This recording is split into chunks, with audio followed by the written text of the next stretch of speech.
Welcome to the Raised with Jesus podcast, 10 minutes every day where the life of Jesus meets yours.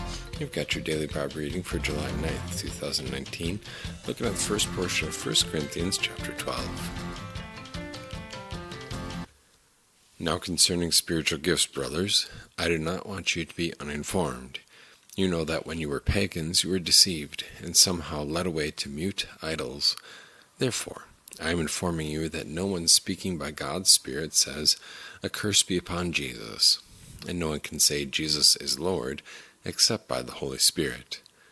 There are various kinds of gifts, but the same Spirit. There are different kinds of ministries, and yet the same Lord.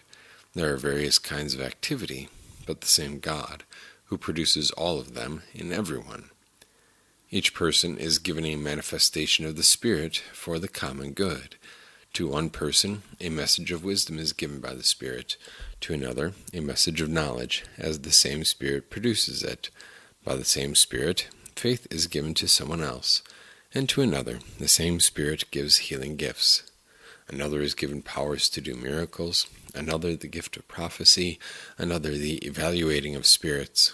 Someone else, different kinds of tongues. And another, the interpretation of tongues. One and the same Spirit produces all of these, distributing them to each one individually as he desires. This is the word of our God.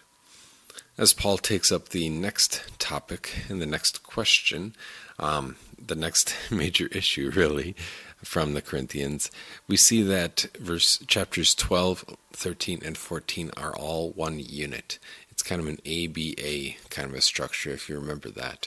First, he introduces the topic of spiritual gifts, and he's going to expound on that a little bit in the rest of the chapter. Then kind of that middle section, chapter 13, the chapter on love, is really about, and especially its placement there, is about the proper use of spiritual gifts. And it has to be done in love. And there's no place for competition. There's no place for jealousy or anger, especially among Christians. And the Christian love that we're talking about there in chapter 13 understands that the whole purpose, that it's all about Jesus, right? That the whole purpose of God giving these gifts is so that the body of believers may be built up. Not so that I can say, well, I am more important, and that my gift or whatever it is more important than yours. By no means. So then chapter 14, he's going to come back to the same topic of spiritual gifts. And when he introduces the topic here in chapter 12, the beginning part of chapter 12, again, Paul starts out gently. I do not want you to be uninformed. Somehow, when you were pagans, you were deceived and led away to mute idols. And so he's saying, I understand that you probably don't have a whole lot of background, a whole lot of understanding about spiritual gifts, and that's okay. So let me explain. He takes them and just kind of assumes the lowest baseline as a starting point. And he says, well, I know that you came from this background and you probably weren't taught about it. And you're smart people that, somehow you were led away to worshiping mute idols idols who don't talk, obviously. But now we've come to worship the true God, the living God. And this is what he does. Verse 3.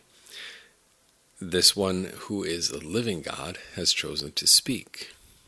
He is not a mute idol. He is a speaking, living God. No one who is speaking by God's Spirit says, "A curse be upon Jesus," and no one can say Jesus is Lord except by the Holy Spirit. And what he's saying here is talking about the worship service in particular, where different people would be able to stand up and talk about the revelation that they had received or the speaking in tongues. It doesn't happen very often, but it apparently happened somewhat regularly there in Corinth, at least until the Bible was finished, was written down. We'll talk about speaking in tongues a little bit later on. But the main point here is that no one can say, and mean, "A curse be upon Jesus," or "Jesus is Lord," except by the Holy Spirit. That if somebody says those things, what they say will give you some indication of where they're speaking and their speech is coming from. And so Paul says, in verses 4 through 6, there's kind of a three-part description here. Various kinds of gifts, the same Spirit. Different kinds of ministries, the same Lord. Various kinds of activity, the same God. And kind of a good strong allusion to the Trinity there that we have. And when he's talking about these gifts and these ministries and activity, what he's really saying is that God is an active God. That he's not, one of those mute idols that would just go to the temple and then go on your way. No, God is an active God, and he wants to accomplish good things through you. And so he gives these various gifts for the common good. And as we'll see a little bit later in this chapter, that these gifts are not necessarily, extravagant things like speaking in tongues and working miracles and raising the dead. Not necessarily. Has God provided those gifts? Yes, he has, especially at the early portion of his church's history, his New Testament church, and also he appears to step in and do miraculous things like that, especially when his church is on the verge of collapse. Because you might think that miracles have happened a whole ton of times throughout believers' history, throughout Christian history, but miracles have really only happened at two major times. At the time of the Exodus, at the time of Elijah and Elisha. Those are the two major times in the Old Testament, and for the most part, they didn't happen outside of those times. And in both places, God steps in to demonstrate who he is, to defend his honor, and to verify the message that his prophets are saying. At the time of Elijah, Elijah is opposing wicked King Ahab, or Ahaz, I think it's Ahaz and Jezebel. And Baal worship has almost consumed the entire nation of Israel. You might remember Elijah running off after Elijah and the prophets of Baal at the top of Mount Carmel.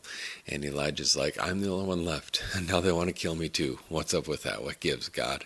And God's like, I reserve 7,000 who have not bowed the knee to Baal. Probably a literal number there. Anyway, and then at the time of Jesus does miracles, and in the early Christian church, where God steps in to defend his honor, to prove who he is, and to verify the apostles' message. But he hasn't done a whole lot outside of that. There are accounts, even from our own missionaries, of miracles that God obviously had done during their own personal ministries, or their own ministries in different countries around the world.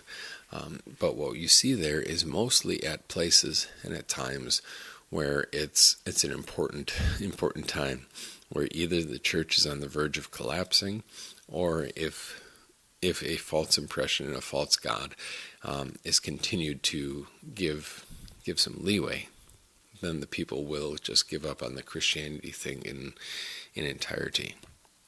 There's one story that I know of from, I think, Southeast Asia, where a man who had been, basically unable to walk, and his legs were, not muscular at all, because he hadn't been walking for years. And our missionary was standing there and prayed, and then before his eyes, the muscles grew on the legs, and the legs just kind of, filled out, and the man was able to stand up and walk. There are cases like that. But what God is doing is building up his church. Verse 7, each person is given a manifestation of the Spirit for the common good. And the gifts that Paul talks about here are, a message of wisdom, a message of knowledge, faith, or the healing gifts, power to do miracles, prophecy, evaluating spirit, different kinds of tongues, interpretation of tongues. But the main point is that the Spirit does this to build up his people. And so, even though these are really cool things, and we would maybe wish to have more of them, or all of them, that he lists here, this is an exhaustive list, but it provides a good representative sampling. Even though we might wish to have more, at the same time, we recognize that the purpose isn't to get distracted by these gifts and how great and wonderful and marvelous they are, but the purpose is for the building up of God's people. One and the same Spirit produces all of these, and this manifestation of the Spirit is given for the common good, and these gifts are distributed to each one individually as he desires. So as you go about your day, just more broadly, when we talk about gifts, think about the people that you worship with, and think about the particular interests, talents, and abilities that you have. And maybe the fact that we kind of overlap one another, where somebody else is really good at something that I'm not. And you might be able to say the same thing. Or where we have people who are involved and engaged in our ministry and, serving with VBS coming up in a couple of weeks here. And they can step in and do those things. Maybe that's not your cup of tea, but you're really good with numbers or something like that. Thank God for that, because he's brought you into this body of believers that has a diversity of gifts, and together we work together so that Jesus may be glorified and each one of us may be built up. As you go about your day, God bless. You can find us Wednesday evenings, 7 p.m. at 2250 South Holland-Sylvania Road. Also Sunday mornings, 9 a.m. at the same place. You could also tune in at YouTube. Just search for Resurrection Mommy. God bless your day.